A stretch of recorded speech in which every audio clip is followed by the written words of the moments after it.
करोड़पति आदमी है, दान पुण्य ज्यादा नहीं कर पाया था, योनी बदल गई, पर महाराज धन संपत्ति का स्वामी था, तो आज भी मर्सिडीज में चल रहा है। अब यहां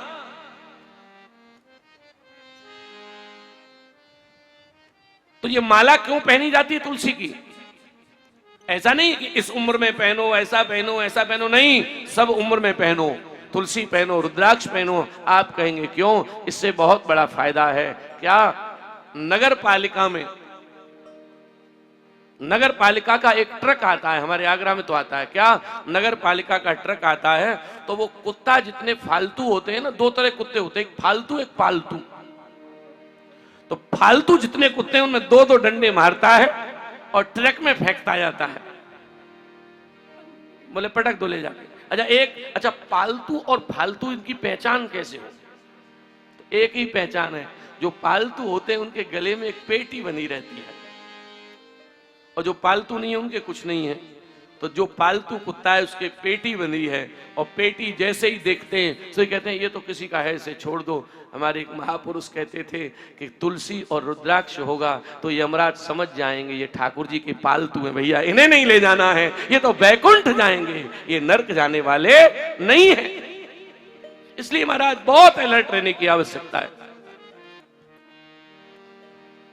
आज भगवान ने क्या किया? भगवान ने आगे बढ़े, तुम्हारा ततः सुदामनो, दर्जी ने कुर्ता सेट किया और कुर्ता पहन के भगवान चले। सुदाम नाम का माली सामने से माला लेके भगवान को माला पहना दी। अब तो महाराज मित्र तो मित्र ही होते हैं। अब एक आध बालक कहे लाला, बोले हाँ दूल्हा सो लग रहा है। तो एक ने कहा भी एक कमी रह गई, क्या? इसके मस्तक पर तिलक नहीं है। जैसे महाराज नारी की मांग में सिंदूर आवश्यक है, वैसे ही भगवान के भक्तों के मस्तक पर तिलक आवश्यक है, जरूर होना चाहिए। क्या करें? सामने तिलक की बात आते ही महाराज सुखदेव भगवान कह रहे हैं एक कुब्जा आ गई। भगवान ने पूछा सुंदरी टेढ़ी मेढ़ी है? और क्या कह रहे हैं? सुंदरी। कौन हो? दास्यस्य हम सुंदर कंस शंबता तीव्र नामानुलेप कर्मणि मद्धावितम भोजपतेरति प्रियम बिना युवाम कौन दमत दर। मैं कंस की दासी हूं, वैश्य परिवार की हूं, कंस के चंदन लगाती हूं, उनकी सेवा करने जा रही हूं। भगवान ने कहा इतना चंदन लगाया, लेकिन चंदन आपने इतना लगा दिया, लेकिन अभी असर मामा जी पर कुछ नहीं हुआ, शीतलता तो आई नहीं। तो आज एक काम करो, हमारे लगा दो। कुब्जा तो महाराज बहुत देर से सोच रही थी कि ये छूने मिल जाए किसी तरह, और महाराज जैसे ही कुब्जा ने ठाकुर जी के चंदन लगाया, आहा, सही माने में कहूं तो ब्रह्म संबंध तो हो ही गया। ब्रह्म संबंध तो पुष्टि मार्ग में कहते हैं जगत गुरु वल्लभाचार्य, बोले छूते ही ब्रह्म संबंध है। महाराज ब्रह्म संबंध हुआ, और ब्रह्म संबंध होते ही कुब्जा ने भगवान से कहा आपको सुंदर बना दिया मैंने। भगवान बोले अब मैं भी तुझे सुंदर बनाऊंगा। ग्वारिया हंसने लगे, बोले हाँ तू तो दुकान करता है सुंदर बनाने की, तू कैसे कर देगा? 17 जगह से तो टेढ़ी है। सुखदेव भगवान कह रहे हैं करेण वामेन सलीन मद्धतम सज्जम च कृत्वा निमिषेण पश्यताम। कुब्जा को सुंदर बना दिया भगवान ने, और आगे बढ़े कुब्जा को सुंदर बना के, तो बाएं हाथ से कंस का धनुष उठा लिया। कुब्जा ने यहां एक याचना की है भगवान से, क्या? कुब्जा कहती है मैं परम सुंदरी, आपने टेढ़ी से सीधी कर दी महाराज, तो एक काम कर दो। क्या? अब देखो सीधी सीधी कुब्जा ने कह दिया, उसने कोई बनावट से। बोले क्या? हमसे ब्याह कर लो। जो कुब्जा ने कहा विवाह कर लो, अब तो ठाकुर जी के सखा जोर से हंसे, बोले देखो इसे भाग्य कहते हैं। कल तक हमारे साथ गैया घेरता था, हे ही करके। महाराज कंस की सभा की ओर चले। मुष्टिक और चाडूर जैसे पहलवान खड़े हैं। कुबलिया पीढ़ हाथी को मदिरा पिला के खड़ा कर दिया है। कंस को आज महाराज स्वप्न आया है। कभी कभी महाराज ये स्वप्न भी अच्छे लोगों के सही हो जाते हैं। आप कहेंगे तो कंस कहां अच्छा है, ये तो खराब आदमी है। अरे खराब नहीं है, अच्छा ही है। जिसके लिए भगवान को अवतार लेना पड़े वो कोई मामूली आदमी थोड़े ही होगा, है? साधारण नहीं है। महाराज स्वप्न साकार। जानकी माँ ने चित्रकूट में स्वप्न देखा कि भरत आ रहे हैं, हा? और हमारी त्रजिता जी कहती हैं कि सपने बानर लंका जारी। अच्छा, त्रजिता नीचे सपना बता रही थी और हनुमान जी पेड़ पे बैठे सुन रहे थे। तो हनुमान जी ने क्या सोचा पता है? बोले हमारा जो प्रोटोकॉल है, जो कार्यक्रम हमें मिला है, उसमें केवल ये कहा गया है कि जानकी जी को खबर लेके आना है और जी माता जी कह रही लंका जलानी है। तो हनुमान जी क्या सोचे पता है? हनुमान जी ने कहा कि भगवान जल्दी में बताना भूल गए हैं। भगवान बताना भूल गए हैं, तो इसलिए इस त्रजिता में बैठ के, क्योंकि हनुमान जी तो एक ही बात कहते, सिय राम मैं सब जग जानी, ओ करहूं प्रणाम जोरि जुग पानी। श्री हनुमान जी समझ गए हैं। त्रजिता में बैठ के राम जी कहलवा रहे हैं, तो इसलिए हनुमान जी ने लिख लिया। बोले चलो अब ये काम भी करना है, क्योंकि त्रजिता में बैठ के भगवान करवा रहे हैं। विनती आपसे ये करनी है। कंस ने देखा नंदलाल आ गए हैं, कंस मर गया है, अत्याचार हो गया पूरा, महाराज सब हाहाकार हो रहा है। और ऐसा स्वप्न कंस ने देखा। जागा महाराज तो सुबह सुबह, तब तक भगवान आगे बढ़े। कुबलिया पीढ़ खड़ा था। भगवान ने कुबलिया पीढ़ हाथी को, चाड़ूर और मुष्टिक लड़ने आए तो भगवान हाथ जोड़ के कहते हैं कि लड़ाई बराबर वालों की होती है मामा, हम तो बालक हैं। चाड़ूर और मुष्टिक कहते हैं न बालक तुम न किशोरत तुम, कुछ नहीं हो। जैसे ब्रज के बालक कहते थे ना, खेलत में को काको गुसैया, लड़ाई में कोई मतलब नहीं है महाराज, लड़ाई होगी।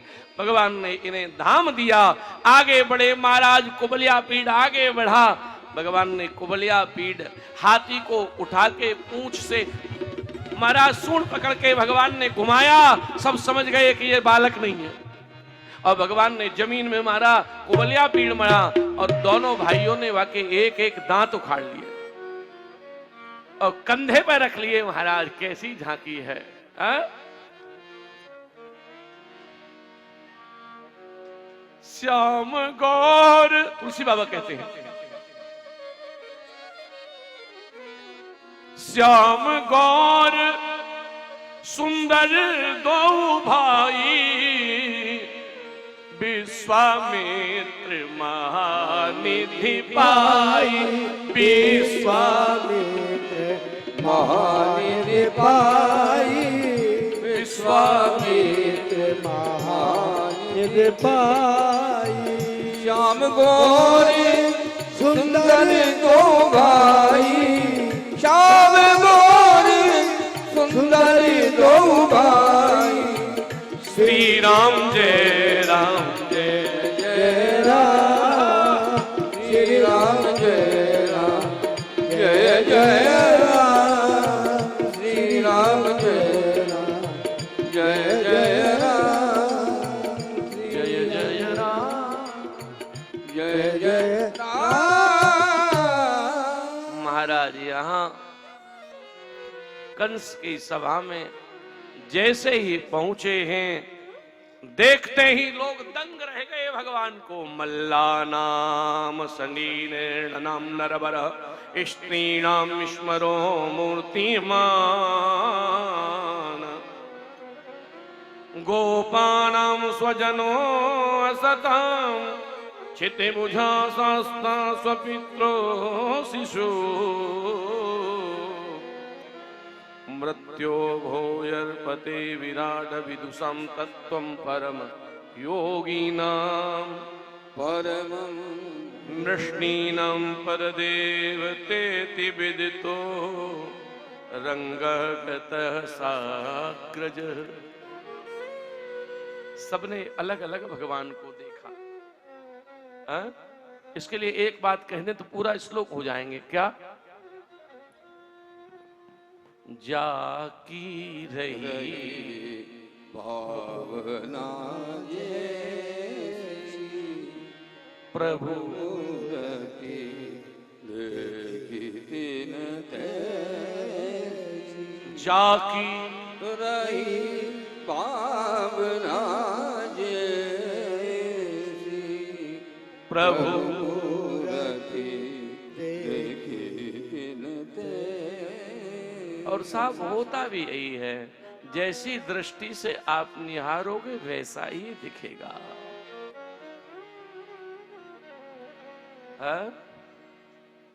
जो कथा सुनने आएगा भावना से, यहाँ तो सब भावना से सुनने वाले, पर कोई कथा सुनने आएगा वो आनंद का अनुभव करेगा। कल आगरा से कुछ हमारे शिष्य लोग आए, तो अब वो हमें पता है कि वो बहुत ज्यादा आराम वाले हैं, उसके बाद भी पूरे समय रहे और गए तो कहते महाराज जी पंडाल में गर्मी बिल्कुल नहीं थी, इतना बढ़िया बनाया है, इतने कूलर लगाए हैं। ये हमसे कहा उन्होंने। अच्छा, जिसे कथा नहीं सुननी हो तो 2 बजे बैठेगा तभी से, तो समझो ये बहाने बना रहा है। अरे प्रभु प्रेम में जब परीक्षित जी को भूख प्यास का ध्यान नहीं रहा,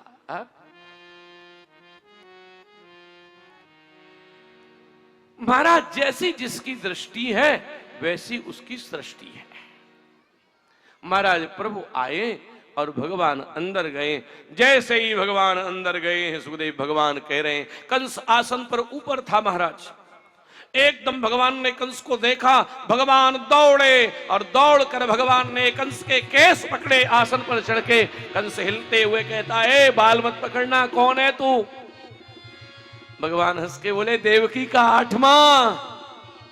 जो कहा 8वां, कंस बोला तो बाल मत पकड़। भगवान ने कहा मेरा तो नियम ही न्याय करना है। तूने माताजी का क्या पकड़ा था जब आकाशवाणी बही तब? क्या पकड़ा? बोले मैंने तो केस पकड़े। तो बोले मैंने भी केस पकड़े। ऐसा कह के भगवान ने उठा के आसन से नीचे पटका है, प्राणांत हो गया महाराज। और जो प्राणांत हुआ है, मैं थोड़ा सा विरोधी हूं, आपसे निवेदन करूं। एक बार मैं सिकोहाबाद के पास कथा कर रहा, तो जैसे ही कंस के मरने की बात आई तो यजमान जी ने इशारा किया कि महाराज जी पे चिट्ठी पहुंचाओ। मैंने कहा काय बात की चिट्ठी है? चिट्ठी आई तो उसमें लिखा कि कंस अभी मत मारना। मैंने कहा क्यों, तुम्हारे घर का है?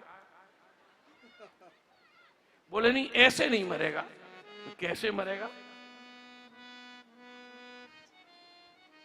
अब उनकी बात मैं तो समझ ही नहीं पाया। तो उन्होंने कहा आप 15 मिनट केवल कथा को कहीं और घुमा दो, तब तक हम तैयारी करेंगे। मैंने कहा शायद भंडारा करेंगे कंस का, ये अंत्येष्टि करेंगे, क्या करेंगे? तो महाराज एक मटका में रंग भर लाए और पेड़ पर टांग दिया और 10-15 लोग राइफल लेके नीचे खड़े हो गए। पेड़ की सारी डाली तोड़ डाली। बोले कंस मर रहा है। अब आप देखिए, बहुत हंसी आती है कि कलश और कंस का ही अंतर नहीं पता है तो भागवत क्यों करा रहे हो? कलश तो मंगलता का प्रतीक है। पहले दिन कलश यात्रा से ही भागवत शुरू होती है और आपने कलश ही फोड़ डाला।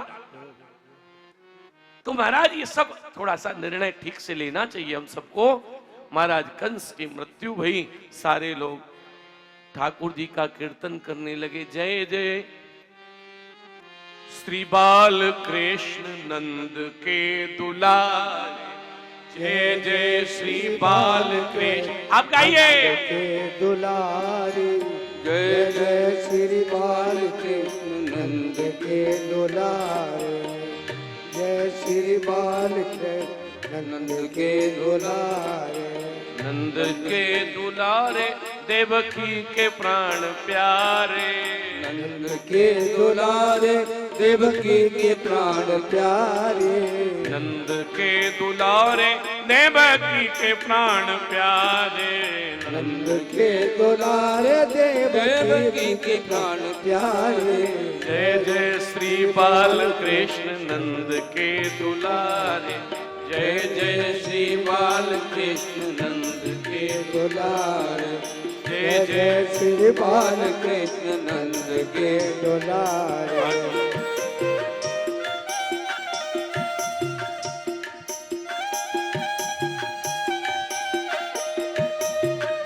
हो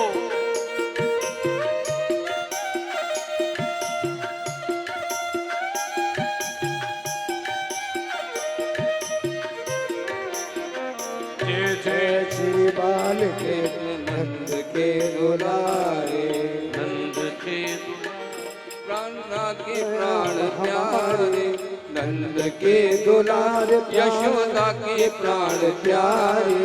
जय जय श्री बाल कृष्ण नंद के दुलारे, जय जय श्री बाल कृष्ण नंद के दुलारे। श्री कंस निकंदन भगवान की। जय। कंस को मारा महाराज। कंस को मारने के बाद भगवान का खूब तिलक किया, पूजा की लोगों ने, और उसी समय महाराज देवकी और वसुदेव को पहले ही निकाल दिया था कारागृह से। भगवान मिले हैं, देवकी के स्तन से दूध की धार निकलने लगी अपने पुत्र को देख करके। कृष्ण और बलराम दोनों मिले हैं महाराज। सुखदेव भगवान ने कहा, राजन परम आनंद की वर्षा हो रही है, सारे लोग इस आनंद में डूबे हैं। और तब भगवान को वसुदेव जी ने हृदय से लगाया। निर्णय हुआ है। क्या निर्णय हुआ? बोले निर्णय ये हुआ महाराज कि बालक बड़े हो गए, अब इनका यज्ञोपवीत और विद्या अध्ययन होना चाहिए।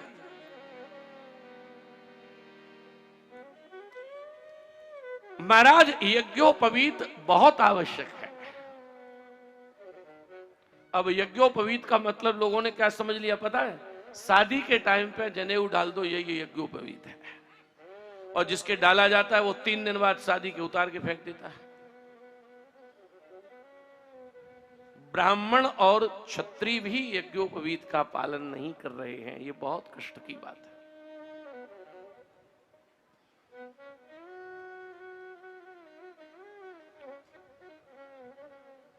अभिषेक जब श्रीमद् भागवत के अध्ययन के लिए वृंदावन गए तो इनके गुरुजी जिनसे इन्होंने विद्या अध्ययन किया, बड़े महापुरुष हैं वो, श्रीमद् भागवत के बहुत मूर्धन विद्वान हैं।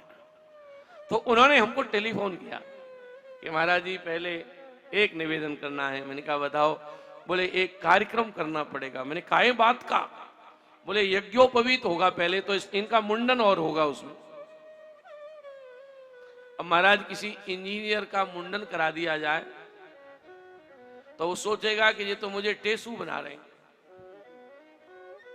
लेकिन भगवान की कृपा से हमने इनसे कहा कि भागवत के मार्ग में जा रहे हो, इसलिए भागवत में जा रहे हो, इसलिए भागमत। और सब मुंडन हुआ, शिखा प्रदान की, यज्ञोपवीत प्रदान किया गुरुदेव ने।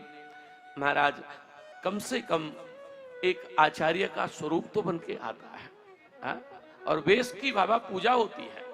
वेश अगर ठीक नहीं है तो गड़बड़ है मामला। भगवान से वसुदेव जी ने कहा, लाला हाँ विद्या अध्ययन करने जाना है। भगवान को सांदीपनी गुरु के आश्रम में भेजा महाराज। सांदीपनी गुरु के आश्रम में कहां? उज्जैन।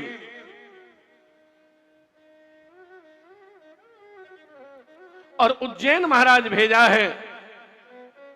सुखदेव भगवान कह रहे हैं, राजन भगवान उज्जैन गए, यहां गुरु के आश्रम में कृष्ण और बलराम ने विद्या अध्ययन किया, लेकिन कितनी देर में? अल्पकाल सब विद्या पाई। अच्छा, ये अल्पकाल में क्यों पाली? क्योंकि तेने ब्रह्मा आदि कवये मोहयंत यत सूरयः। वेद ब्रह्मा जी को उनकी इच्छा से आ गए, पढ़ाने नहीं पड़े उन्हें। महाराज बहुत प्रेम से भगवान ने विद्या अध्ययन कराया किया है, और विद्या अध्ययन करके भगवान जब चलने लगे तो भगवान ने गुरुजी के चरणों में प्रणाम करके कहा कि गुरुदेव एक विनती करनी है। क्या विनती करनी है? बोले गुरुदेव जब हमने आपसे ज्ञान लिया है तो दक्षिणा तो दे दें। तो गुरुजी क्या बोले? गुरुजी ने कहा कि कृष्ण मैं तुमसे एक ही दक्षिणा लूंगा। बोले क्या? बोले तुमने मुझसे विद्या अध्ययन किया है, मेरी यही सबसे बड़ी दक्षिणा है कि त्रिलोकी का स्वामी मेरे चरणों में बैठ के पढ़ रहा है, इससे बड़ी और क्या दक्षिणा होगी। गुरुजी ने जो इतना कहा तो गुरु माता ने धीरे से गुरुजी में कौनी मारी, क्या कर रहे हो, जब दे रहे हैं तो ले लो। माताएं बहुत प्यारी होती है इस मामले में। हा? दो बहनें बस में बैठे, बाबूजी दो बहनें बस में बैठे और एक को उतरना हो बचगांव और एक को उतरना हो टुंडला। तो जो बचगांव उतर, अब दोनों के साथ बच्चे हैं तो दोनों को पैसा भी देने बच्चों को। तो जो टुंडला उतरती है ना वो कार्यक्रम को शुरू करती है। कैसे? बोले नारखी से ही एक 10 का रुपया लेगी और टुंडला वाला जो बचगांव उतरनी है उस बहन के बच्चे से ले पकड़ पकड़ ले ले। अच्छा छोड़ेगी नहीं रुपया, रुपया नहीं छोड़ रही है, पकड़ ले। अरे क्या बात है, इसमें मुझ में क्या अंतर है, मौसी हूं खास, पकड़ पकड़ पकड़, और रुपया नहीं छोड़ रही है। अरे रुपया कब तक नहीं छोड़ेगी? रुपया तब तक नहीं छोड़ी जब तक टुंडला वाली बहन एक बार ये नहीं कहेगी अरे काय को दे रही है। अब कहे इसीलिए तो क्या अब तू मेरे को देगी, मेरी बगल में भी दिनेश बैठा है, फिर वो उसको देगी। माताओं का बड़ा आनंद है महाराज। तो तुरंत ही गुरु पत्नी ने धीरे से गुरुदेव को इशारा किया, सुनो ज्यादा दानी मत बनो। क्या करें? बोले ज्यादा दानी मत बनो, भगवान आए हैं देने और तुम मांग तो नहीं रहे हो, जब अपने आप दे रहे तो ले लो।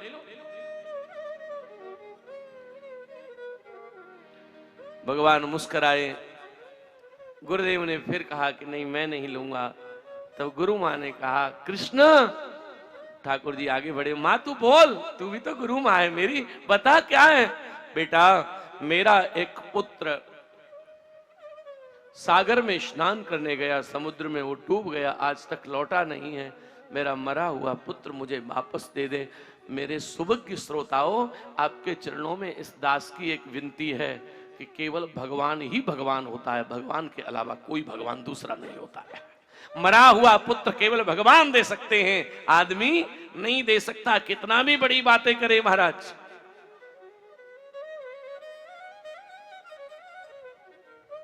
और भगवान समुद्र में गए महाराज, पांचजन्य राक्षस को मारा, वहां से महाराज यमपुरी में गए, मरे हुए पुत्र को जिंदा किया और यहां से भगवान शंख ले आए। भगवान के हाथ में पांचजन्य शंख विराजने लगा। गुरुपुत्र जिंदा करके गुरु जी को दिया है। इसलिए मैं कई बार कहता हूं कि कोई भी विधर्मी और कोई भी अज्ञानी अगर ये कहे कि भगवान राम और कृष्ण भगवान नहीं है तो मेहरबानी करके उसके पास भी खड़े मत होना, क्योंकि भगवान के बारे में जो गलत बोलता है उसका बिल्कुल नहीं सुनना।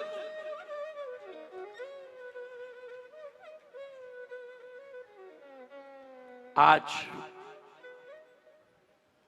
सुखदेव भगवान ने कहा, गुरु जी ने यहां से अमृत पुत्र दिया, आए हैं लौटकर महाराज भगवान गुरुपुत्र देकर। और महाराज जब लौटकर आए हैं मथुरा आ गए प्रभु, पर यहां मथुरा में एक अद्भुत बात हो गई। क्या? देवकी मां को अब मौका मिला है कि मैं अपने कृष्ण को अपने हाथ से भोजन कराऊंगी। बंधुओं, भोजन कोई भी करवाए पर मां जैसा भोजन कोई नहीं करा सकता। हा? मां तो मां होती है। हनुमान जी को भूख क्यों लगी लंका में? हनुमान जी ने तो कह दिया था कि भूख इसलिए लगी क्योंकि अंजनी के बाद आज माँ मिली है पहली बार, और भूख हमेशा माँ को देख के ही लगती है, पत्नी को देख के तो भाग जाती है। ऐसा लोग कहते हैं, सो हम कह रहे हैं, माँ को देख के भूख लगती है महाराज।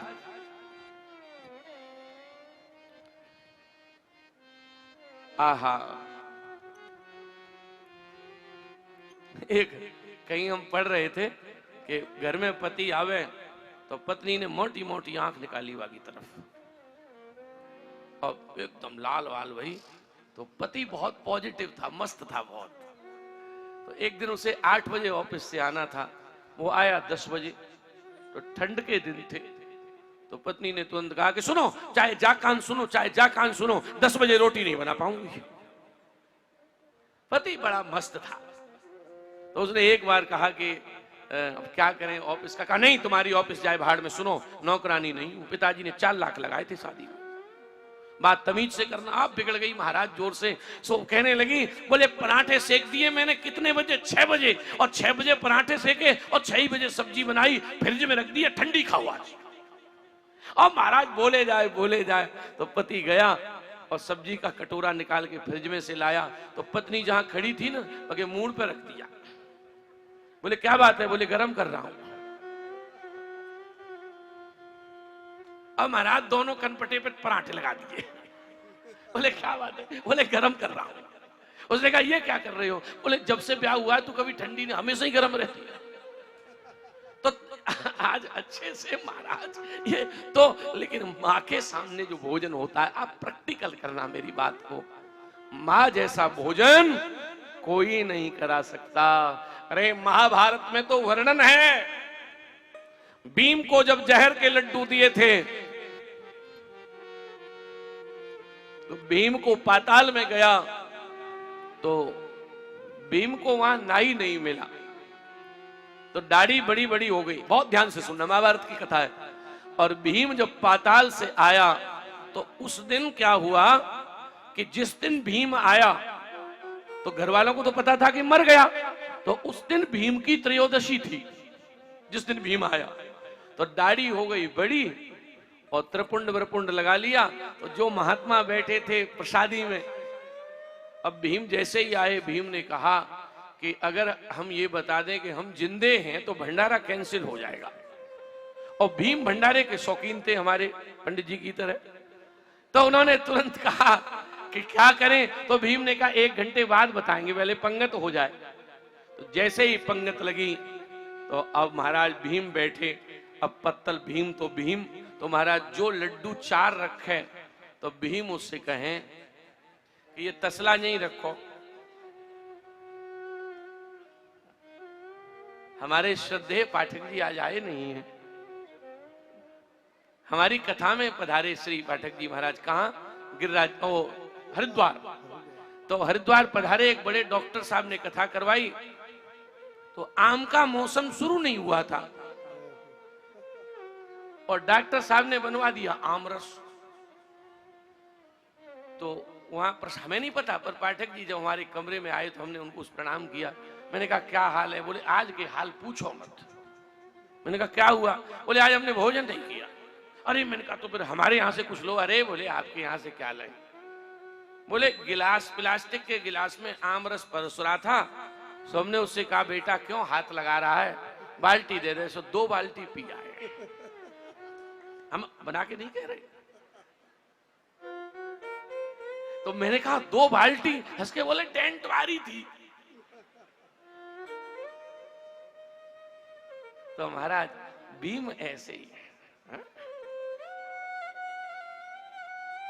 भीम बैठ गए महाराज, और भीम बैठ गए तो लड्डू आमे तो महाराज तसला, कचौड़ी आवे तो तसला। अब महाराज मालपुआ आमे तो 1 तसला। अब हुआ क्या कि आधे घंटे में पता लगा कि युधिष्ठिर जी ने सहदेव को पूछा, बोले भंडार गृह जहां भोजन बना वहां की क्या स्थिति है? बोले खत्म होने वाला है, और अब किसी महात्मा का नंबर नहीं आने दे रहा, ये अकेला लंबा खा रहा है।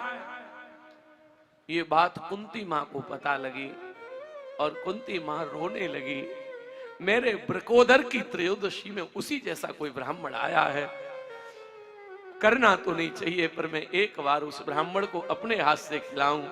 और कुंती मां भंडारे में जाकर एक लड्डू लेकर जैसे ही पत्तल पर आई, भीम ने रोकर कहा कि मां पहले ही ले आती तो तेरे ब्रकोदर का पेट भर जाता, क्योंकि पेट तो मां के हाथ से ही भरता है। महाभारत में ऐसी कथा।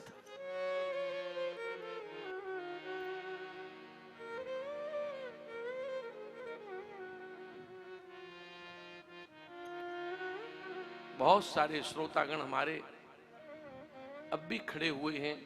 कई बार बढ़वा दिया, अब तो बढ़वाएंगे नहीं साहब, पर खड़े होके भी प्रेम से कथा सुन रहे हैं। आपको वंदन है कि मैं 1 घंटे से देख रहा हूं इसी तरह खड़े हैं। अब जगह नहीं तो बेचारे क्या करें। बहुत अच्छी बात है,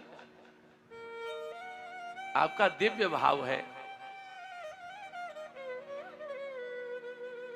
देवकी ने भगवान के लिए अपने हाथ से भोजन बनाया, और भगवान के लिए भोजन बना के देवकी जैसे ही लाई है, आज श्री कृष्ण के सामने थाली आ गई। यशोदा नंदन बिलख पड़े, मत लाना भोजन। क्या हुआ? मेरी थाली मत लाओ। ये देवकी थाली लेकर भागी, और देवकी ने जाकर भगवान कृष्ण के एक मित्र हैं जिनका नाम है उद्धव, बड़ा ज्ञानी आदमी है, उद्धव से जाकर कहा, उद्धव जब बच्चे बड़े हो जाएं तो माता पिता न समझाएं, पर मित्रों से समझवाना चाहिए। तुम समझाओ क्या हो गया? कृष्ण भोजन नहीं करता, मैं थाली लेके जाती हूं वो भोजन नहीं करता। प्रेम जगत में सार और कुछ सार नहीं है, प्रेम जगत में सार और कुछ सार। उद्धव आए हैं महाराज, और उद्धव चिट्ठी लेकर के वृंदावन पधारे। सायंकाल का समय है। सायंकाल के समय उद्धव जैसे ही वृंदावन में आए, यशोदा का घर पूछ रहे हैं। यशोदा का घर बता दो भैया। 2 ग्वाला खड़े रो रहे थे। उद्धव ने कहा यशोदा का घर कहाँ है? ग्वालों ने कहा वो सामने चले जाओ। ये जो नदी आ रही है ना, ये गंगा यमुना कावेरी नर्मदा सरयू नहीं है, तो ये नंद और यशोदा के विरह के अश्रुओं की एक नई नदी बन गई है। इसके सहारे सहारे चले जाओ। उद्धव गए हैं, दरवाजा बजाया। पहले ये घंटी वंटी नहीं होती थी, सांकर बजाते थे सीधी। उद्धव ने दरवाजे में जो सांकर लगी है ना वो बजाई, और बजाई महाराज तो अंदर से यशोदा ने कहा कौन है रे, जरा धीरे बोल, क्यों? लाला सो रहा है, जग जाएगा। उद्धव का ज्ञान हिलने लगा। बोले 11 वर्ष बीत गए, अभी भी कह रही है लाला सो रहा है, इसका मतलब प्रेम की उत्कृष्ट अवस्था है। उद्धव ने कहा मैं कृष्ण का सखा आया हूं। दरवाजा खोला, एक बिस्तर में बूढ़े नंद बाबा बैठे हैं। अरे मेहर, कन्हैया को सखा आयो है, सो कृपा करके कोई कन्हैया जरूर आयो होगो, या तो संदेश। एकदम उद्धव ने कहा कृष्ण ने संदेश भेजा है। महाराज मिले हैं माता और पिता से। बाद में रात्रि विश्राम के बाद प्रभु जी कहाँ गए? सुबह गोपियों से मिलने पधारे। गरज पहुँचे जहाँ था गोपियों का विरह मंडल, वहाँ थी शांत पृथ्वी वायु धीमी व्योम था निर्मल। हजारों गोपियों के बीच में श्री राधिका रानी, सबके मुख से निकलती थी यही रह रह के ये वाणी। कहा उद्धव ने बन करके कि मैं मथुरा से आया, सुनाता हूँ संदेशा श्याम का जो साथ लाया। जब ये आत्मसत्ता ही अलग निर्गुण कहाती है कि प्यों भर मोह बस होकर वृथा ये गान गाती हो। है प्रेम जगत में और कुछ सार। गोपियों के मध्य में उद्धव पहुंचे हैं। हमारे श्री सूरदास जी ने कहा है, उद्धव ने जब अपना ज्ञान देना शुरू किया तो गोपियों ने कहा, उद्धव कृष्ण का कोई दोष नहीं है, ये काले रंग के जितने होते हैं ना। और गोपियां कहती हैं सूर बाबा की भाषा में, उधो सब कारे अजमाए। कोई श्याम वर्ण के हो तो अन्यथा मतलब ले। उधो सब कारे अजमाए, ये सब कारे कारे अजमाए, सब कारे अजमाए। कोयल के सुत कागा पाले, छिन छिन कंठ लगाए। सब कारे अजमाए। गोपियां कहती हैं कोयल कारी कागा कारे, उजे कारे अधिक सुहाए। इन कालों में एक विशेषता है क्या जी, अच्छे ज्यादा लगते हैं, कारे अधिक सुहाए। लेकिन गोपियां कहती हैं जे कारे मतलब के साथी, छिन में होत पराए। उधो सब कारे अजमाए। कोयल के सुत कागा पाले। गांव में ऐसा कहा जाता है, कोयल कौआ के घोंसले में अंडे दे आती है, और कौआ वैसे अगर कोयल के घोंसले में हो तो अंडे खा जाएगा, तो इसलिए उसी के घोंसले में दे आती है, और कौआ उन्हें सेता है, बच्चे निकलते हैं। गोपियां कहती हैं कोयल के सुत कागा पाले, छिन छिन कंठ लगाए। और उड़न लगे तब बात न पूछे, कुल अपने को धाए। उधो सब कारे अजमाए। अब देखो उदाहरण कहां से लाई है, कहती हैं उड़कर भमर डाल पे बैठे, और अभी कारा होता है, प्रेम सुधा रस पाए। और रोकर कहती हैं सिर पर मौत हमारी कुबजा, शाम के दाम चलाए। उधो सब कारे अजमाए। बड़ा बड़ा तात्विक चर्चा हुई है। उद्धव ने जब कहा है कि थोड़ा ज्ञान का सहारा लो और योग में स्थित हो जाओगी, तो कृष्ण को प्रेमी मत समझो, वो ब्रह्म है, और आत्मा के अनुभव होने लगेगा उस ब्रह्म का। जो कहा आत्मा में अनुभव होगा। एक गोपी ने कहा कैसे होगा? बोले योग से। बोले योग के लिए क्या करना पड़ेगा? बोले मन को एकाग्र करना पड़ेगा। गोपी बोली ऊधो मनन भय एक तो सो गयो।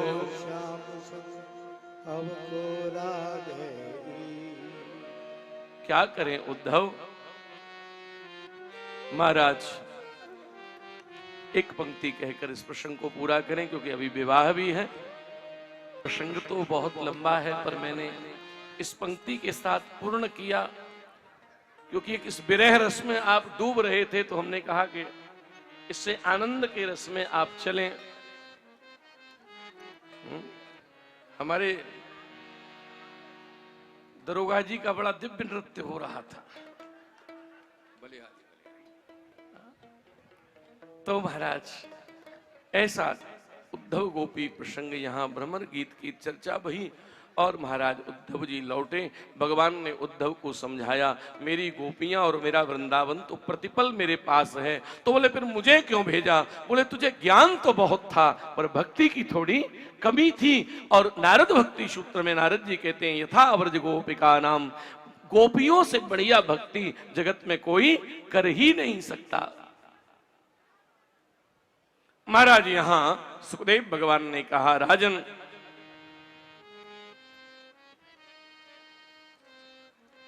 कंस को भगवान ने मारा। कंस की दो पत्नियां अस्ति और प्राप्ति जरासंध की बेटी हैं। ये दोनों महाराज अपने पिता जरासंध के यहां गईं। जरासंध भगवान से लड़ने के लिए आया। बड़ा भारी युद्ध हुआ। 17 बार भगवान ने पराजित किया। 18वीं बार ब्राह्मणों को पूजा पर बिठा के आया। और महाराज जब पूजा पर बिठा के आया है, सुखदेव भगवान कहते हैं, राजन अब की बार भगवान ने कहा कि हमें कुछ निर्णय लेना है। क्या निर्णय लेना है? भगवान ने कहा, मुझे ये निर्णय लेना है कि अब की बार हम लड़ेंगे नहीं, भाग जाएंगे। दाऊ जी ने कहा, लाला लोग कहेंगे भगोड़ा। भगवान बोले कि लोग माखन चोर कहते हैं तो कितनों पे मुकदमा कर दिया। अरे जिसका मन, लोगों का काम ही कहना है साहब। आज महाराज भगवान भाग लिए। विश्वकर्मा जी के द्वारा स्वर्ण की द्वारिका का निर्माण समुद्र के बीच में कराया है।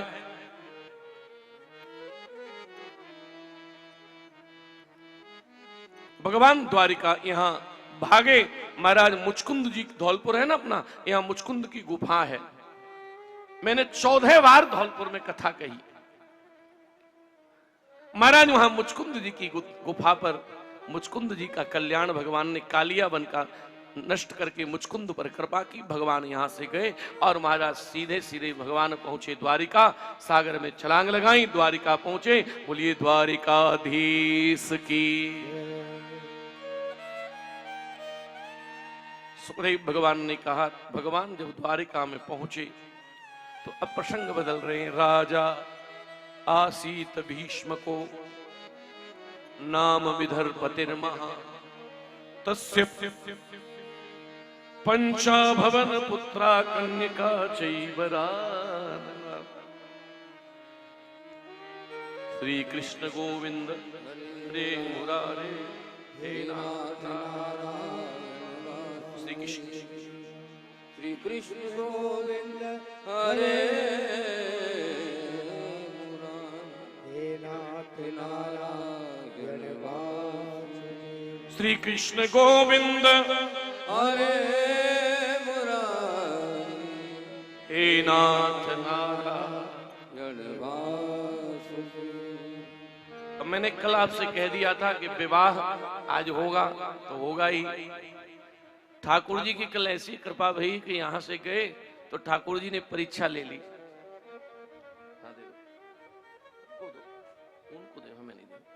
ठाकुर जी ने परीक्षा ले ली। स्वास्थ्य रात में खूब खराब हो गया और हमने कहा ठाकुर जी कैसे कथा करवाओगे।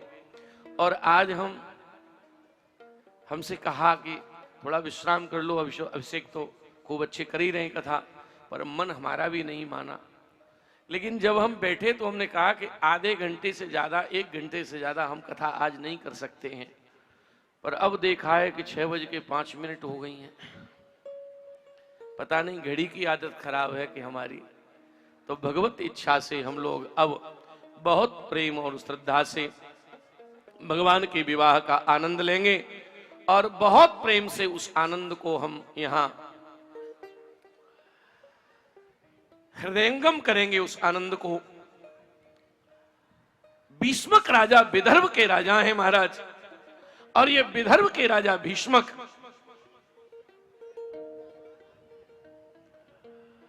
आज 5 पुत्र हैं, 1 बेटी है।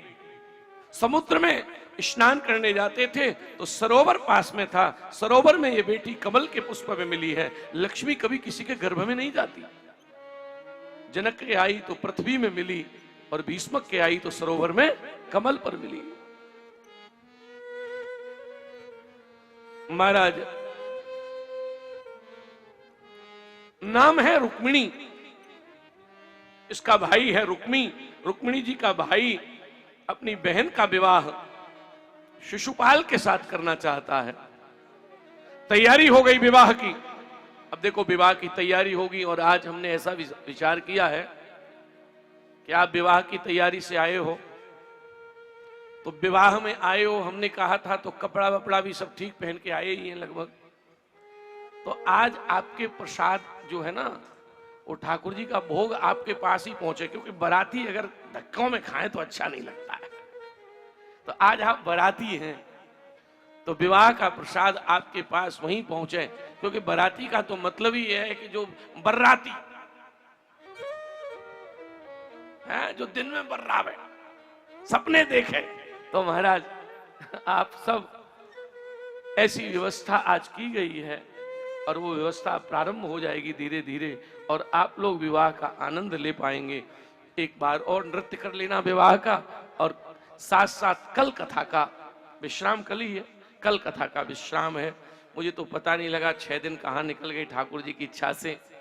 और वास्तविकता ये है कि चाहे मैं पूरी दुनिया में कथा कराऊं, पर मेरे जीवन का इस कथा का जो आनंद है वो शायद मुझे कहीं और प्राप्त नहीं हो सकता है, क्योंकि मैं अपनों को कथा, सब कथा वाले सब अपने हैं, लेकिन यहाँ परिवार में कथा हो रही है, मैं आपको कथा सुना रहा हूँ, ये मेरा परम सौभाग्य है।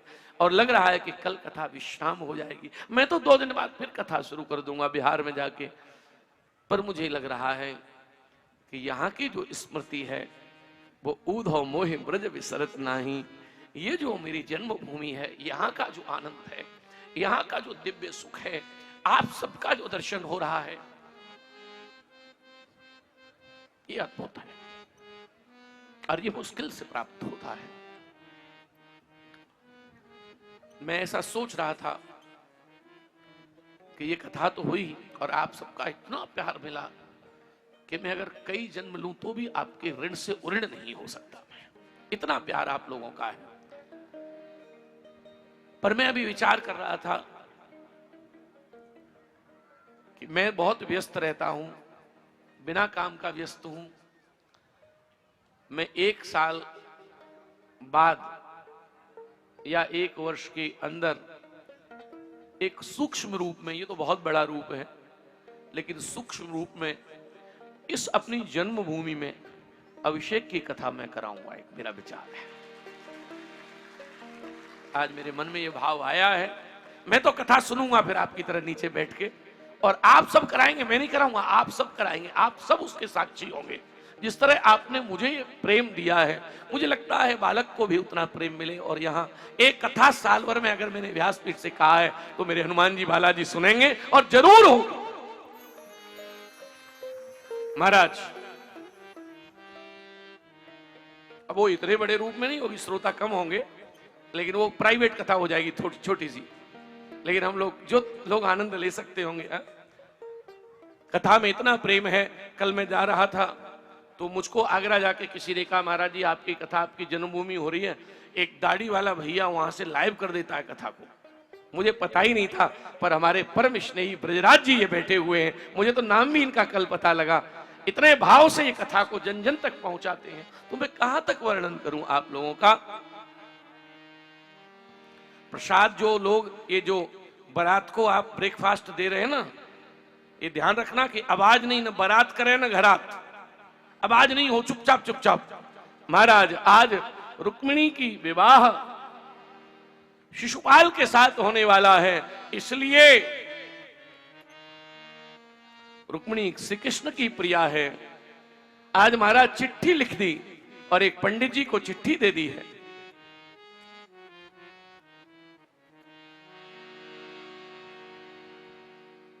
चिट्ठी लेकर के पंडित जी महाराज पधारे और जाकर के दे दी है। भगवान ने चिट्ठी पढ़ी है, लिख के आ रही है, श्रित्वा गुणान भुवन सुंदर सुष्मतांते निर्विश कर्ण विवनै हरतोंगतापम रूपम दृशम रसिमताखिलात् लाभम त्वयि च्युता विशत चित्तम पत्रमं मे। हे ठाकुर जी, आपसे सुन सुन के हमें प्रेम हो गया है, आप पधारो। और महाराज ठाकुर जी ने जो पढ़ा है पत्र, भगवान पत्र पढ़ते ही 4 घोड़ों के रथ में सवार हुए और भगवान जा रहे हैं कहां? कुंडनपुर। रुक्मिणी ने लिख दिया है। बोले अपन मिलेंगे कैसे? बोले कैसे? बोले हमारे घर का एक नियम है, कन्या विवाह के समय कात्यायनी देवी का पूजन करने जाती है, तो मैं पूजन करने आऊं, आप मंदिर के पास खड़े रहना और वहीं से अपन 2 चलेंगे। आज भगवान मंदिर की तरफ आए। राजा भीष्मक ने भगवान को देखा। राजा भीष्मक पूछ रहे कृष्ण बलराम कैसे आए? भगवान ने कहा वैसे ही घूमने चले आए। और महाराज यहां भगवान आए, सुरक्षा की बड़ी चाक चौबंद व्यवस्था है, क्योंकि रुक्मिणी के भाई को पता लग गया था कि कुछ गड़बड़ हो सकती है, बड़ी सुरक्षा है। लेकिन सुरक्षा वाले भी देखते रह गए और मेरे भगवान रुक्मिणी का हाथ पकड़ा है और हाथ पकड़ के महाराज रुक्मिणी को भगवान ने लिया, रथ में चढ़ाया, ले गया। आवाज भई है महाराज। खड़ी हो गई रुक्मिणी, जाते जाते कह रही आओ मेरी सखियों मुझे मेहंदी लगा दो, मेहंदी लगा दो, मुझे मेहंदी लगा दो, श्याम सुंदर की दुल्हन बना दो, मुझे श्याम सुंदर की दुल्हन बना दो। आओ मेरी सखियों मुझे मेहंदी लगा दो, मेहंदी लगा दो, मुझे मेहंदी लगा दो। विवाह में आयो, अरे मुझे श्याम सुंदर की दुल्हन बना दो, मुझे श्याम सुंदर की दुल्हन बना दो।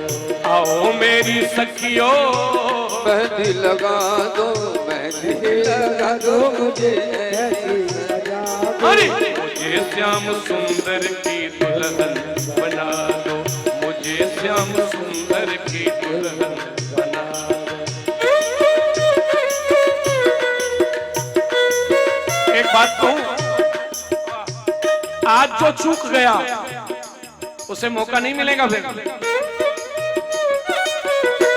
देखो युगल आ गए, युगल आ गए। जय हो।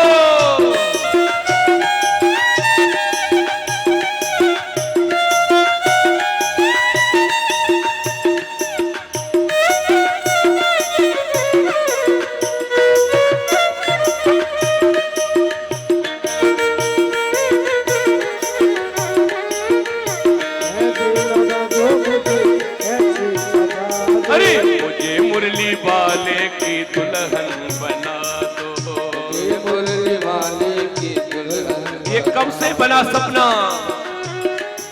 अरे सत्संग में मेरी चर्चा चलाई, सत्संग में मेरी चर्चा चलाई, और सदगुरु ने मेरी कर दी सगाई, सतगुरु ने मेरी कर दी सगाई। उन्हीं को बुला के हाथ लेवा तो करा दो, उन्हीं को बुला के हाथ लेवा तो करा दो।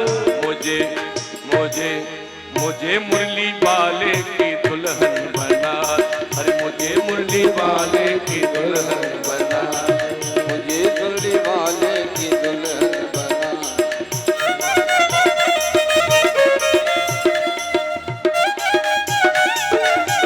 जय हो।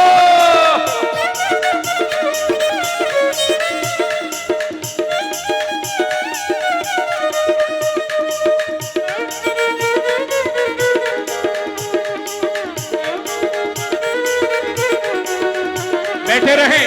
श्याम सुंदर की दुल्हन बना, मुझे श्याम सुंदर की दुल्हन बना दो। क्या करो? ऐसी पहनूं चूड़ी जो कबहू न टूटे, ऐसी पहनूं चूड़ी जो कबहू न टूटे, ऐसी पहनूं चूड़ी जो कबहू न टूटे, ऐसी पहनूं चूड़ी जो कबहू न टूटे, ऐसा बरू दुल्हा जो कबहू न रूठे, ऐसा बरू दुल्हा जो कबहू न रूठे। आज मोरी मुतियन से मांग तो सजा दो, आज मोरी मुतियन से मांग तो सजा दो। वाले की दुल्हन बना, ओहो मुरली वाले की दुल्हन बना दो, मुझे मुरली वाले की दुल्हन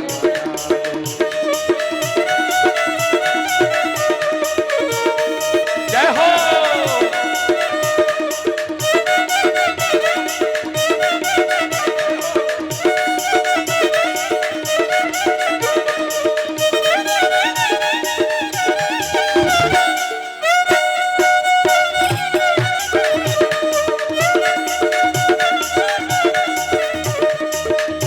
आज भगवान की शादी है, ये सारे लोग एक साथ गाएंगे भैया के साथ। आज भगवान की शादी है, आज भगवान की शादी है, आज भगवान की शादी, जय हो। आज भगवान की शादी।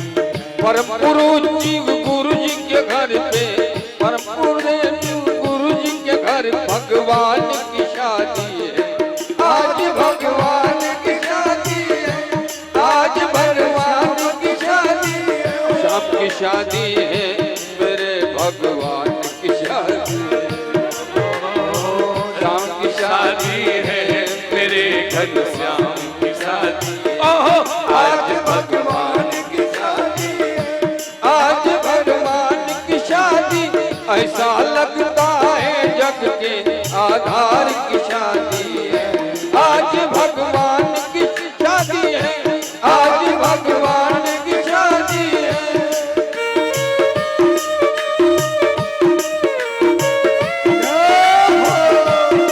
बधाई हो भगवान के विवाह की बधाई।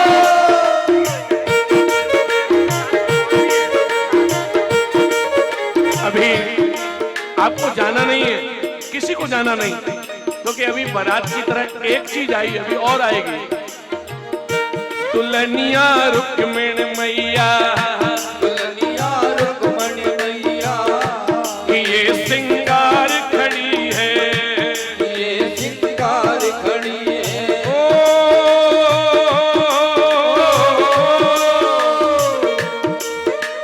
अरे खोलती है भंडार किसी दातार की शादी है, आज भगवान की शादी है, आज भगवान की शादी है।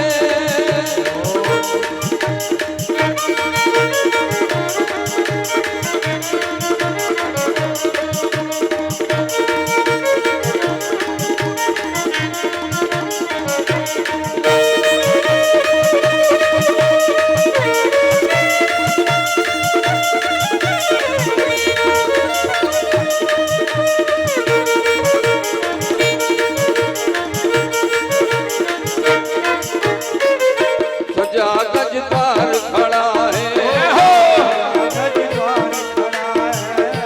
सिंहासन रतन जड़ा है, विराजे कृष्ण राजा,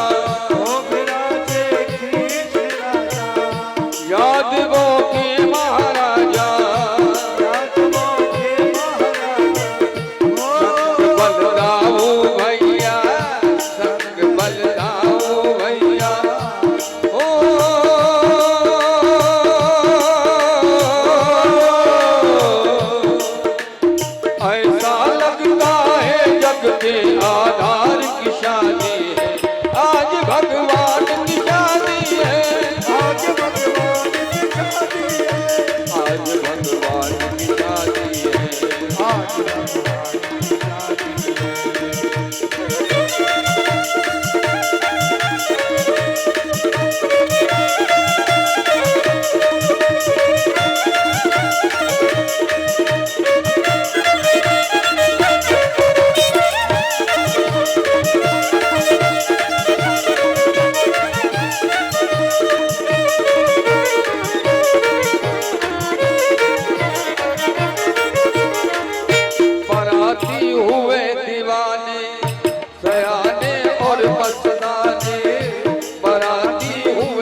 स्वरूप की आप सबको बधाई हो, बधाई हो, बधाई हो।